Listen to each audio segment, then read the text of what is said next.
Jewellery inaugural offer flat 9% VA on gold ornaments. KG వెండిపై 12,500 భారీ తగ్గింపు. Only in Miyapur branch. కానీ మనోజ్ గారి యాక్టింగ్ అయితే బాగుంది. మనోజ్ గారి యాక్టింగ్ అయితే ఆ విలన్ యాక్టింగ్ చాలా చాలా బాగుంది. నేను ఎవరిని సండుకోరండి సండుకోరండి అందరూ నన్ను ఒరే ఇలా రారా ఇన్ని రోజులు ఎక్కడికి వెళ్ళేవరా సండుకోరోడు అని పిలవాలి. నన్ను అందరూ నన్ను ఏడిపిస్తున్నారు. నేను ఎవరిని సండుకోరండి సండుకోరండి అందరూ నన్ను ఒరే యారా సండుకోరోడు అని పిలవాలి. సినిమాలో హీరో వాళ్ళు వచ్చాను, ఒకరు పడుకోవట్లేదు, ఒక్కరు కూడా నన్ను పడుకోవట్లేదు. నా బతికేలా అయిపోయింది. నీ సినిమాలో హీరో అవుతానా? సినిమాలో హీరో అవుతానవరా? నీ సినిమాలో హీరో అవ్వాలా? మనోజ్ యాక్టింగ్ అయితే చాలా బాగుంది. జై మనోజు. హనుమాన్ లో లాస్ట్ ఎపిసోడ్ లో భలే గూస్ బంప్స్ వస్తాయి కదా. ఇక్కడ కూడా అంతే. రాముడు మనకి అంటే ఫేస్ రివీల్ చేయరు, కానీ రాముడు మాటలు అవి వచ్చినప్పుడు మటుకు అసలు థియేటర్ అంతా ఫైర్. అసలు అద్భుతంగా ఉంది. గ్రాఫిక్స్ చాలా బాగున్నాయి, యాప్ట్గా ఉంది. మనకు అంతకన్నా ఎక్కువ అక్కర్లేదు. బ్యాక్గ్రౌండ్ మ్యూజిక్ చాలా కొత్తగా ఉంది. మనమైతే ఎప్పుడు అలా చూడలేదు. అంటే ఇది తెలుగు మూవీలో అంటే మ్యూజిక్ డైరెక్టర్ ఎవరో తెలియదు, కానీ చాలా బాగా చేశారు. మిగతా క్యారెక్టర్స్లో మన గెటప్ సీను మటుకు బాగా కొన్ని ఎపిసోడ్స్లో మటుకు బాగా నవ్విస్తాడు. బట్ కామెడీ కన్నా మనకి దీంట్లో యాక్టింగ్ పరంగా చాలా బాగుంది. డెఫినెట్గా హిట్. నెక్స్ట్ మూవీ కోసం వెయిటింగ్. అందరికీ హాయ్. ఇప్పుడే చూశాను మిరాయి. అసలు ఏమి సినిమా! హనుమాన్ సినిమా చూసినప్పుడే గూస్ బంప్స్. హనుమాన్ సినిమాకు మించి ఉంది. ఇలాంటి సినిమా ఈ రోజులలో వస్తుంది, ఇప్పుడు వస్తుంది నేను అనుకోలేదు. ఏంటి అసలు అబ్బా, బాహుబలి ఏంటి, బాహుబలి 3 ఏంటి, ఇలాంటి సినిమా నేను లైఫ్లో చూస్తా అనుకోలేదు. డిఫరెంట్గా అంతకు మించి ఉంది. బాహుబలి ఒకప్పుడు మనకు దానికి మించి ఉంది. మనోజ్ గారు ఫైట్లు ఏంటి, ఆ 9 గ్రంథాల గురించి సినిమా చేశారన్న. 9 గ్రంథాలు ఏదో చూపిస్తారు. 9 గ్రంథాలు చదవడం వల్ల తంత్ర మంత్రాలన్నీ చాలా పూర్వం ఎలా ఉండేది, దేవుళ్ళు ఎలా ఉండేవాళ్ళు, చాలా అంటే చాలా బాగుంది. ఇలాంటి సినిమా నేను లైఫ్ లో చూస్తా అనుకోలేదు. ఇలాంటి సినిమా మళ్ళీ వస్తుందో రాదో తెలియదు, కానీ ప్రతి ఒక్క ఫ్యామిలీ చెప్తున్నా, బల్ల గుద్ది చెప్తున్నా, ఇలాంటి సినిమా మీరు చూసింటారు. లాస్ట్ లో ఉంటుంది చూడు, శ్రీరాముడి ఎంట్రీ. ఆ ఎంట్రీకి ఒక్కొక్కరి గూస్ బంప్స్. థియేటర్ మొత్తం అల్చలు, దుమ్ము లేపారు. అబ్బా ఏమి cinema! Karthik sir, director sir, మీకు తల వంచి నమస్కారం పెడుతున్నా. ఇదే హనుమాన్ సినిమాలో ఉంటుంది కదా, ఇందులో స్టిక్ ఉంటుంది చూడు, శ్రీరాముడి చేతిలో ఉన్న స్టిక్. లాస్ట్ ఫైట్ ఉంటుంది చూడు. ఈ సినిమాని గురించి చెప్పదలుచుకోలేదు. ఈ సినిమా ప్రతి ఒక్క ఫ్యామిలీ, ప్రతి ఒక్క పిల్లలు, ప్రతి ఒక్క నాకు చెప్పాలంటే నాకు మాటలు రావట్లేదు. ఇలాంటి సినిమా నేను చూసిన, ఇలాంటి ఇప్పటివరకు ఇంత గట్టిగా రివ్యూ ఎప్పుడు ఇవ్వలేదు. ఇప్పుడు ఇస్తున్నా చూడు. బల్ల కాదు, గుండు కొడుచుకొని చెప్తా. సినిమా బాగలేదు అని అంటే చెప్తున్నా. ఇలాంటి మంచు మనోజ్ గారు ఏంటి, మీ యాక్టింగ్ ఏంటి, మీ ఫైట్స్ ఏంటి, అబ్బా ఆయుధాలు, డిఫరెంట్ కాస్ట్యూమ్స్, డిఫరెంట్ స్టోరీ. ఏ హీరో ఇలా ఆలోచించట్లేదు. ఈ హీరో వచ్చేసి డిఫరెంట్ కథ, దేవుళ్ళ కథ ఎంచుకున్నా కానీ ఇతని ట్రోలింగ్ చేయకుండా గూస్ బంప్స్ వచ్చేలా 60 కోట్లతో తీసి 600 కోట్లు కొట్టేస్తున్నాడు భయ ఈ సినిమాతో.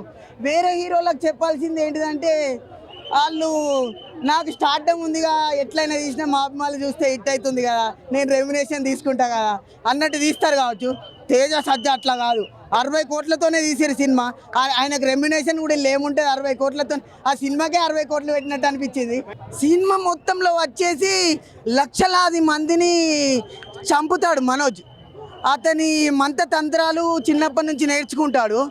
ఆ మంత్రతంత్రాలను ఒక రాముడి రూపంలో మన తేజ సజ్జా వచ్చే వరకు ప్రజలకు ఎలా అనిపిస్తుంది దేవుళ్ళు అని అంటేనే గూస్ బంప్స్ వచ్చేస్తాయి.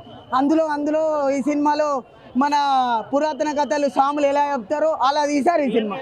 జై శ్రీరామ్ అనొచ్చు. తేజ సజ్జు పాన్ వరల్డ్ హీరోని కన్ఫామ్గా చెప్పుకోవచ్చు. అందరూ బచ్చా హీరో అంటారు, కానీ బజ్ ఉన్న motivation movies, thriller, adventure, fantasy, ఒక మంచి ఫీల్ గుడ్ మూవీ అందించాడు. కమ్బ్యాక్ మూవీ అంటే మంచు మనోజ్ గారికి ప్రత్యేకంగా చెప్పాల్సిన అవసరం లేదు. నెగిటివ్ క్యారెక్టర్ అయినా సరే శాస్త్రం గురించి, తాంత్రిక మంత్రం గురించి, కలియుగంలో ఏంటి, త్రేతాయుగంలో ఏంటి అనే గ్రంథాల ద్వారా ఇచ్చిన మెసేజ్ అనేది డైరెక్టర్కి గౌతమ్ గట్టా గారికి హ్యాట్సాప్ చెప్పచ్చు. విజువల్ ఎఫెక్ట్స్ అయితే కనుక వండర్ అని చెప్పచ్చు. మ్యూజిక్ కూడా అవసరం ఉన్నాయి. మెయిన్ ఏంటంటే శ్లోకాలు అయితే కనుక అద్భుతంగా ఉన్నాయి. చరిత్రలో చూసిన మన కంటికి కనబడని, మనకు మాటకు వినబడే పదాలు స్క్రీన్ మీద చూస్తుంటే కనుక ఒక ఫీల్ గుడ్ మూవీ చూసే ఉన్న మెసేజ్ అయితే బాగుంది. కిస్ట్ అయితే కనుక చాలా బాగుంది. మిరాయి సినిమా ఒక మిరాకిల్ అన్న. ఎందుకు మిరాకిల్ అంటే ఒక గ్రంథాల మీద తీసుకున్నటువంటి స్టోరీ. ఇది పక్కన పెడితే బ్యాక్గ్రౌండ్ మ్యూజిక్ ఒక 50% ప్రాణం పెడితే ఒక 50% మనోజ్ గారు తేజ గారు ప్రాణం పెట్టారు. హీరో తేజ గారే కావచ్చు కానీ మనోజ్ గారు హైలైట్ అయ్యాడు సినిమాకి. అసలు ఇలాంటి క్యారెక్టర్ చేస్తే అన్న ఎప్పుడో 500 స్టార్ అయిపోను. బ్యాడ్ లక్ ఏంటంటే మంచి స్టోరీ దొరికింది అన్నకి, ఇదివరకు దొరకలేదు, ఇప్పుడు దొరికింది. ఓవరాల్గా సినిమా అయితే చించబడిందబ్బా. సినిమాలో ఏదైనా మైనస్ ఉందంటే సాంగ్స్. మనం ఎక్స్పెక్ట్ చేసిన సాంగ్ ఇందులో లేదు, తర్వాత యాడ్ చేయొచ్చాము. కానీ ఓవరాల్గా స్టోరీ పరంగా బ్యాక్గ్రౌండ్ మ్యూజిక్ కానీ సినిమాలో వచ్చినటువంటి ఐపీ ఎంత అయితే ఉందో అంత ఐపీ అయితే కనపడదు సినిమా అయితే. మన కార్తీక్ అట్టునేని గారు అయితే మంచి కంటెంట్ తీసుకున్నారు. ఆ సినిమాలో మనం ఏదైతే ఎక్స్పెక్ట్ చేస్తామో అన్నీ కూడా ఇందులోనే. అన్న జగత్ బాబు గారు ఉన్నా, శ్రీయ గారు ఉన్నా, తేజ గారు ఉన్నా కానీ మనోజ్ అని ఒకటే కనపడ్డాడు నా కళ్ళకి. ఎందుకు చెప్తున్నంటే ఆ వైపు అలాగ ఉంది. మనోజ్ గారి క్యారెక్టర్ వైపు ఆయన వచ్చినప్పుడు తీసుకున్నటువంటి బ్యాక్గ్రౌండ్ మ్యూజిక్ ఏదైతే ఉందో సినిమాలో మనోజ్ గారే హీరో అన్నట్టు ఉంది. ఏదైనా కానీ హీరోకి మన న్యాయం చేశారు. తేజ గారు 100% న్యాయం చేశారు. మనకి హనుమాన్ సినిమాలో లాస్ట్ క్లైమాక్స్ ఎంత అయిపోతే ఇచ్చిందో ఈ మిరాయి సినిమాలో కూడా లాస్ట్ క్లైమాక్స్ అంతా అయిపోయింది. మిరాయి సినిమా నిజంగా ఒక మిరాకిల్ అని చెప్పొచ్చు. ఒక్క ముక్కలో చెప్పాలంటే ఇది తెలుగు సినిమా అని చెప్పుకోవచ్చు. ఆ లెవెల్లో ఉంది.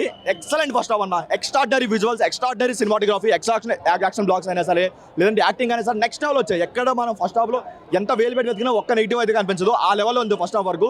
నెక్స్ట్ లెవెల్గా తీసుకెళ్తాం. మీరు ఎన్ని ఎక్స్పెక్టేషన్ పెట్టుకోండి, ఏదైతే ఆ బర్డ్ సీక్వెన్స్ ఉందో అది దానికి మీ ఎక్స్పెక్టేషన్ మించి విజువల్స్ అయితే ఉంటాయి. ఒక హాలీవుడ్ లెవెల్ ఆ రేంజ్ విజువల్స్ అయితే మనకు పడ్డాయి. ఒక పీపుల్స్ మీడియా ఫ్యాక్టరీ వాళ్ళు పెట్టిన 60 crores బడ్జెట్లో ఈ గ్రాండ్ ఇంత ఇచ్చారంటే అసలు నమ్మలేము. ఆ లెవెల్లో ఉంది. ఒక బాహుబలి పక్కన సినిమాని పెట్టొచ్చు అన్న. ఆ లెవెల్ విజువల్స్ అయితే పడ్డాయి. ఓన్లీ ఒక సెకండ్ హాఫ్లో కొంచెం స్టోరీ మీద కాన్సన్ట్రేట్ తీసుకుంటే నెక్స్ట్ లెవెల్ ఉండదు అన్న. నెక్స్ట్ లెవెల్ అసలు ఓవరాల్గా 3.5 వచ్చి ఈ సినిమాకి అయితే. మీరు ఎన్నిసార్లు చూసినా విజువల్స్ అయితే మీకు బోర్ కొట్టవు. ఆ లెవెల్లో ఉంటుంది విజువల్స్ అయితే. మిరాజ్ సినిమాకి ఫస్ట్ ఆఫ్ ఆల్ ఇట్లా పెట్టాలి. ఎందుకంటే లాస్ట్లో సీన్ రాముందు చూపించిండు, అది హైలైట్. సినిమాకే హైలైట్. రాముని చూపించడం అనేది మామూలు మాట కాదు. నిజంగా చెప్తున్నా, ఆ సీన్ చూస్తే మాత్రం బూస్ బాంబ్స్ వస్తాయి. మళ్ళీ మనం అయోధ్య పోయినట్టు అనిపిస్తుంది. అంత బాగా చూపించింది లాస్ట్ సీను. నిజంగా చెప్తున్నా, ఇది పెద్ద బ్లాక్ బస్టర్ మూవీ. తేజ్ కెరియర్లో ఇది పెద్ద బెస్ట్ మూవీ అని చెప్పొచ్చు. సినిమా చూసుకున్నా కూడా మన చాలా గ్రాఫిక్స్ కానీ, వివేక్స్ కానీ, సెంటిమెంట్స్ కానీ, ప్రతిదీ మన ఎమోషన్స్ కానీ చాలా సీన్స్ కూడా మనం చాలా ఎంజాయ్ చేస్తాం. ఇక్కడ శ్రేయ గారి యాక్టింగ్ కూడా చాలా బాగుంది. అంటే ఆమె యాక్టింగ్ చూస్తుంటే కూడా చాలా బాగా చేసింది తల్లి క్యారెక్టర్ తేజ్కి. మళ్ళీ మనోజ్ అన్న మెయిన్ ముందుగా హ్యాట్సాప్ అన్న. ఎందుకంటే లాస్ట్ మొన్న బెల్లం కూడా సాయి సినిమాలో కూడా విలన్ యాక్టింగ్ చేశారు. మళ్ళీ ఇప్పుడు ఇంట్లో కూడా చేశారు. ఈ సినిమాలో మళ్ళీ మీరు ఒక మోహన్ బాబు పేరు నిలబెట్టిన ఈ సినిమా నుంచి మళ్ళీ విలన్ యాక్టింగ్కి నిజంగా చెప్తున్నా ఇచ్చి పడేసిన అన్న మనోజ్ అన్న హ్యాట్సాప్. మిరాయి చాలా బాగుంది. యాక్చువల్గా ఎలా ఉంటుందో అనుకున్నాను, బట్ మంచి కాన్సెప్ట్ అండ్ డివోషనల్ టచ్ ఉన్న ఏ సినిమా కూడా ఫెయిల్ అయినట్టు ఎక్కడ కూడా లేదు. సో క్లైమాక్స్లో ట్విస్ట్, రాణా గారు ఎంట్రీ పార్ట్ 2 కోసం, సో ఎవ్రీథింగ్ వాజ్ గుడ్. ఎక్కడ బోర్ కొట్టలేదు, సినిమా బోర్ కొట్టలేదు. అండ్ గౌరహరి గారు, ఆయన నాకు తెలిసి నెక్స్ట్ కీరవాణి గారు ఎలా అయితే మనకి కొన్ని టిపికల్ మ్యూజిక్ ఎలా ఉంటుందో గౌరహరి గారు సేమ్ నాకు అదే ఫీల్ వచ్చింది. ఎక్కడ కూడా గూస్ బంప్స్ తెప్పించే మ్యూజిక్ ఎక్కడ కూడా త్రూ అవుట్ ద ఫిలిం అనమాట. అసలు ప్రతి పాయింట్ కూడా డైరెక్టర్ కార్తిక్ ఘట్టమనేని నిజంగా ఆయన ఇచ్చిన మాట నిలబెట్టుకున్నాడు. ఈగలకే ఆయన హిట్ పడాలి, బట్ ఎక్కడో చిన్న మిస్ఫైర్ అయింది. బట్ మిరాయితో ఆయన అయితే ఎక్కడ కూడా మిస్ చేయలేదు. ఖచ్చితంగా అయితే బ్లాక్ బస్టర్ హిట్ కొట్టినట్టే చెప్పొచ్చు. అండ్ తేజ సజ్జా నిజంగానే సూపర్ హీరో అనిపించుకుంటున్నాడు. పెర్ఫార్మెన్స్ బాగుంది. అండ్ ఎవరి క్యారెక్టర్, అరే వీళ్ళ క్యారెక్టర్ ఎందుకు పెట్టారు, ఎవరి క్యారెక్టర్ ఎందుకు పెట్టారు, వీళ్ళ క్యారెక్టర్స్ ఎందుకు వచ్చాయన్న థాట్ లేకుండా ప్రతి ఒక్కళ్ళ క్యారెక్టర్, జయరామ్ గారు కానీ, జగత్ బాబు గారు కానీ, శ్రేయ గారు, రితికా గారు, ప్రతి ఒక్కళ్ళ క్యారెక్టర్కి ఇంపార్టెన్స్ ఉంది. వాళ్ళు ఉన్న నిడివి తక్కువైనా కూడా వాళ్ళ క్యారెక్టర్ ఇంపార్టెన్స్ మటుకు చాలా బాగుంటుంది. ఏ క్యారెక్టర్ కూడా వేస్ట్ అవ్వలేదు ఫిలింలో. మనోజ్ గారు పెర్ఫార్మెన్స్ అసలు ఆయన పీక్స్ అంతే. ఇంకా యాక్చువల్గా తేజ సజ్జ మనోజ్ గారిని లెవెల్ చేశాడు అని చెప్పొచ్చు. డామినేషన్ అయితే మనోజ్ గారు కంప్లీట్లీ డామినేటెడ్. మనోజ్ అన్న అసలు ఆ బ్లాక్ స్వర్డ్లో మొత్తం త్రూ అవుట్ ద ఫిలిం అల్లాడించాడు అనమాట, మామూలుగా కాదు. అండ్ తేజస్ అయితే డిడ్ హిస్ బెస్ట్. ఏదైతే హనుమాన్ చూసామో దాన్ని మించి, ఖచ్చితంగా దాన్ని మించే ఉందని చెప్పొచ్చు. సో ఖచ్చితంగా అయితే బ్లాక్ బస్టర్ తేజకి super hit film and Manoj అన్న గుడ్ కంబ్యాక్ అని చెప్పొచ్చు. సుమన్ టీవీలో మీ పర్సనల్ అండ్ బిజినెస్ ప్రమోషన్స్ కోసం కింది నెంబర్కి కాంటాక్ట్ చేయండి.